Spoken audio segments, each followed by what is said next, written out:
تم اپنی داڑھیوں کے طول سے اللہ کو دھوکہ نہیں دے سکتے.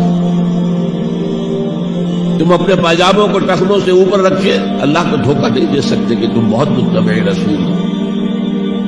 تم اپنے عمروں اور حجوں سے اللہ کو دھوکہ نہیں دے سکتے. اللہ کو معلوم ہے کہ حرام کی کمائی سے حج کیا ہے،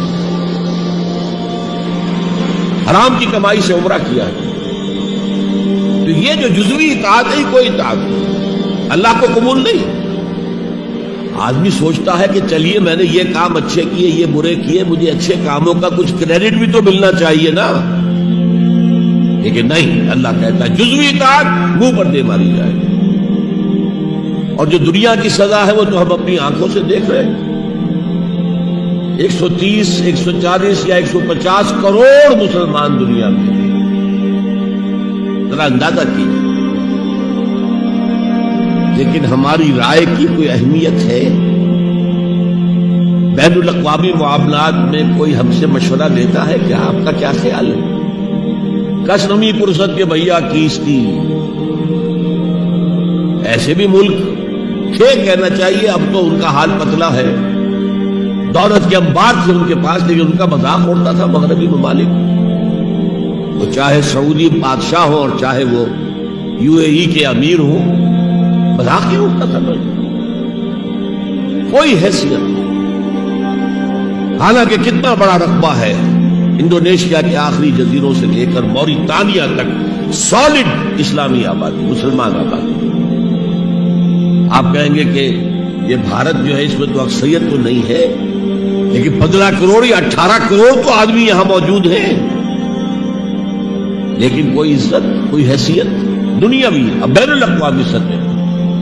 بہرحال یہاں بھی ہیں لوگ، کھاتے پیتے لوگ ہیں، ان کی اپنی کچھ عزت ہے اپنے معاشرے کے اندر. لیکن بحیثیت امت، بحیثیت قوم کیا حیثیت ہماری؟ تو اللہ خزی فی الحیات دنیا، وہ تو ہماری نگاہوں کے سامنے موجود ہے.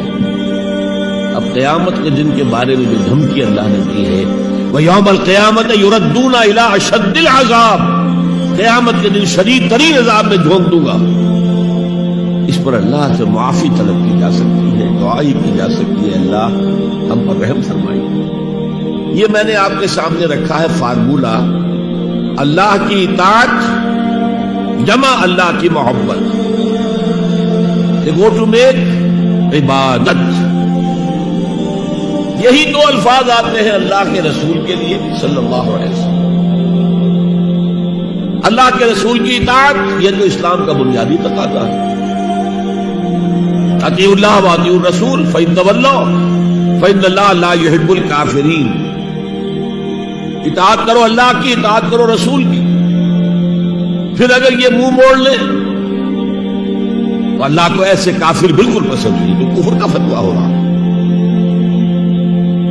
لیکن اللہ کے رسول کی اطاعت کے ساتھ محبت کو جمع کیجیے. میں نے ابھی آپ کو حدیث سنائی ہے، حضور نے فرمایا لا یؤمن احدکم حتی اکون احب الیہ من والدہ وولدہ والناس اجمعین.